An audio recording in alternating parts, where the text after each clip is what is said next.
ಪವಿತ್ರ ನಗರವಾದ ವಾರಾಣಸಿನಲ್ಲಿ 1828ನೇ ವರ್ಷದಲ್ಲಿ ಒಂದು ಹೆಣ್ಣು ಮಗು ಜನಿಸಿತು. ಅವಳ ಹೆಸರು ಮಣಿಕರ್ಣಿಕಾ. ಆ ಸಮಯದಲ್ಲಿ ಯಾರಿಗೂ ಗೊತ್ತಿರಲಿಲ್ಲ, ಈ ಚಿಕ್ಕ ಮಗಳು ಒಂದು ದಿನ ಬ್ರಿಟಿಷ್ ಸಾಮ್ರಾಜ್ಯವನ್ನು ನಡುಗಿಸುವಳೆಂದು. ಅವಳು ಚಿಕ್ಕ ವಯಸ್ಸಿನಲ್ಲಿ ತಾಯಿಯನ್ನು ಕಳೆದುಕೊಂಡಳು. ಆದರೆ ಭಯದಲ್ಲಿ ಬೆಳೆದು ದೊಡ್ಡವಳಾಗಲಿಲ್ಲ, ಅವಳು ಶಕ್ತಿಯಲ್ಲಿ ಬೆಳೆದಳು. ಅವಳ ತಂದೆ ಪೇಶ್ವಾ ಬಾಜಿರಾವ್ ಐ ಅವರ ಅರಮನೆಯಲ್ಲಿ ಸೇವೆ ಸಲ್ಲಿಸುತ್ತಿದ್ದರು. ಅಲ್ಲಿ ಚಿಕ್ಕ ಮನುವಿಗೆ ಆ ಕಾಲದಲ್ಲಿ ಹೆಣ್ಣುಮಕ್ಕಳಿಗೆ ಅಪರೂಪವಾದ ಶಿಕ್ಷಣ ದೊರೆಯಿತು. ಅವಳು ಕುದುರೆ ಸವಾರಿ ಕಲಿತಳು, ಅವಳು ಬಾಣ ಹಾರಿಸುವುದನ್ನು ಕಲಿತಳು, ಅವಳು ಕತ್ತಿ ಹಿಡಿದು ಹೋರಾಡುವುದನ್ನು ಕಲಿತಳು. ಇತರೆ ಮಕ್ಕಳು ಗೊಂಬೆಗಳೊಂದಿಗೆ ಆಟವಾಡುತ್ತಿದ್ದಾಗ ಮನು ಯೋಧಿನಿಯಾಗಿ ತರಬೇತಿ ಪಡೆಯುತ್ತಿದ್ದಳು. ಕೇವಲ 14ನೇ ವಯಸ್ಸಿನಲ್ಲಿ ಅವಳು ಮಹಾರಾಜ ಗಂಗಾಧರ್ ರಾವ್ ಅವರನ್ನು ವಿವಾಹವಾಗಿದ್ದರು. ಅವರು ಝಾನ್ಸಿ ರಾಜ್ಯದ ರಾಜರು. ಅವಳು ರಾಣಿ ಲಕ್ಷ್ಮೀಬೈಯಾದಳು, ಝಾನ್ಸಿಯ ರಾಣಿ. ಒಂದು ಕ್ಷಣ ಜೀವನ ಶಾಂತವಾಗಿತ್ತು, ಆದರೆ ವಿಧಿಯು ಬೇರೆ ಯೋಜನೆ ಮಾಡಿಕೊಂಡಿತ್ತು. ಅವಳ ಮಗ ಜನಿಸಿದ ಕೆಲವೇ ದಿನಗಳಲ್ಲಿ ಸಾವನ್ನಪ್ಪಿದನು. ಅರಮನೆ ಮೌನಗೊಂಡಿತು. ನಂತರ ರಾಜರು ದತ್ತ ಮಗನಾದ ದಾಮೋದರ ರಾವ್ ಅವರನ್ನು ದತ್ತು ತೆಗೆದುಕೊಂಡರು. ಆದರೆ ಆ ಮಗುವು ದೊಡ್ಡವನಾಗುವ ಮುನ್ನವೇ ಮತ್ತೊಂದು ದುಃಖದ ಘಟನೆ ಸಂಭವಿಸಿತು. ರಾಜರು ನಿಧನರಾದರು. ಈಗ ಒಬ್ಬ ಯುವ ವಿಧವೆ ವಿಶ್ವದ ಅತ್ಯಂತ ಶಕ್ತಿಶಾಲಿ ಸಾಮ್ರಾಜ್ಯದ ವಿರುದ್ಧ ಒಂಟಿಯಾಗಿ ನಿಂತಳು. ಬ್ರಿಟಿಷ್ ಈಸ್ಟ್ ಇಂಡಿಯಾ ಕಂಪನಿಯವರು ಲಾರ್ಡ್ ಡಲ್ಹೌಸಿ ಅವರ ಆಡಳಿತದಲ್ಲಿ ಡಾಕ್ಟ್ರಿನ್ ಆಫ್ ಲ್ಯಾಪ್ಸ್ ಎಂಬ ಕ್ರೂರ ನೀತಿಯನ್ನು ಜಾರಿಗೆ ತಂದರು. ಅದರಲ್ಲಿ ದತ್ತು ಮಕ್ಕಳಿಗೆ ರಾಜ್ಯವನ್ನು ವಂಶಪಾರಂಪರ್ಯವಾಗಿ ಪಡೆಯಲು ಅವಕಾಶವಿಲ್ಲ ಎಂದು ಘೋಷಿಸಲಾಯಿತು.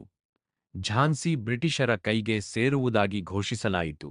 ರಾಣಿಗೆ ಶರಣಾಗಬೇಕೆಂದು ಆದೇಶಿಸಲಾಯಿತು. ಆದರೆ ರಾಣಿ ದಿಟ್ಟವಾಗಿ ನಿಂತಳು. ಅವಳು ಹೇಳಿದರು, ಮೈಮ್ ಅಪ್ನಿ ಝಾನ್ಸಿ ನಹಿ ದೂಂಗಿ. ನಾನು ನನ್ನ ಝಾನ್ಸಿಯನ್ನು ಒಪ್ಪಿಸಿಕೊಡುವುದಿಲ್ಲ. ಆ ಮಾತುಗಳು ಕೋಪವಲ್ಲ, ಅವು ಬೆಂಕಿಯಾಗಿದ್ದವು. 1857 ಬಂದಿತು. ಭಾರತದಾದ್ಯಂತ ಬಂಡಾಯ ಹೊತ್ತಿಕೊಂಡಿತು. ಝಾನ್ಸಿಯ ರಾಣಿ ಅರಮನೆಯ ಒಳಗೆ ಅಡಗಿಕೊಳ್ಳಲಿಲ್ಲ. ಅವಳು ಕವಚ ಧರಿಸಿದಳು, ಕುದುರೆಯ ಮೇಲೆ ಏರಿದಳು, ತನ್ನ ಸೇನೆಯನ್ನು ಮುನ್ನಡೆಸಿದಳು. 1858ರಲ್ಲಿ ಸರ್ ಹ್ಯೂಸ್ ಅವರ ನೇತೃತ್ವದಲ್ಲಿ ಬ್ರಿಟಿಷ್ ಪಡೆಗಳು ಝಾನ್ಸಿಯನ್ನು ದಾಳಿ ಮಾಡಿದಾಗ ಗೋಳಿಗಳು ಗರ್ಜಿಸಿದವು. ಆಕಾಶ ಧೂಮದಿಂದ ಮುಚ್ಚಿತು. ಆದರೆ ಲಕ್ಷ್ಮೀಬೈ ಚಂಡಮಾರುತದಂತೆ ಹೋರಾಡಿದಳು. ವಾರಗಳ ಕಾಲ ಕೋಟೆಯನ್ನು ಕಾಪಾಡಿದಳು. ಕೊನೆಯಲ್ಲಿ ಕೋಟೆಯ ಗೋಡೆಗಳು ಕುಸಿದವು. ಆದರೆ ದಂತಕಥೆಗಳು ಇಲ್ಲಿ ಹುಟ್ಟುತ್ತವೆ. ಒಂದು ಕತ್ತಲೆ ರಾತ್ರಿ ಅವಳು ತನ್ನ ಚಿಕ್ಕ ಮಗನನ್ನು ಬೆನ್ನಿಗೆ ಕಟ್ಟಿ ಕುದುರೆಯ ಮೇಲೆ ಏರಿ ಝಾನ್ಸಿ ಕೋಟೆಯ ಗೋಡೆಗಳಿಂದ ಜಿಗಿದಳು. ಅವಳು ತಪ್ಪಿಸಿಕೊಂಡಳು, ಸೋತ ರಾಣಿಯಾಗಿ ಅಲ್ಲ, ಮುಂದಿನ ಹೋರಾಟಕ್ಕೆ ಸಜ್ಜಾದ ಯೋಧಿನಿಯಾಗಿ. ನಂತರ ಅವಳು ತಾಂತಿಯಾ ಟೋಪೆ ಅವರೊಂದಿಗೆ ಕೈಜೋಡಿಸಿ ಗ್ವಾಲಿಯರ್ ಅನ್ನು ವಶಪಡಿಸಿಕೊಂಡಳು. ಬ್ರಿಟಿಷರು ಮತ್ತೆ ದಾಳಿ ಮಾಡಿದರು. 1858ರ ಜೂನ್ 18ರಂದು ಕೋಟಾ ಕಿ ಸೆರಾಯಿ ಯುದ್ಧಭೂಮಿಯಲ್ಲಿ ರಾಣಿ ಲಕ್ಷ್ಮೀಬೈ ತನ್ನ ಅಂತಿಮ ಯುದ್ಧವನ್ನು ಹೋರಾಡಿದಳು. ಗಾಯಗೊಂಡಿದ್ದಳು, ರಕ್ತಸ್ರಾವವಾಗುತ್ತಿತ್ತು, ಆದರೂ ನಿರ್ಭಯಳಾಗಿದ್ದಳು.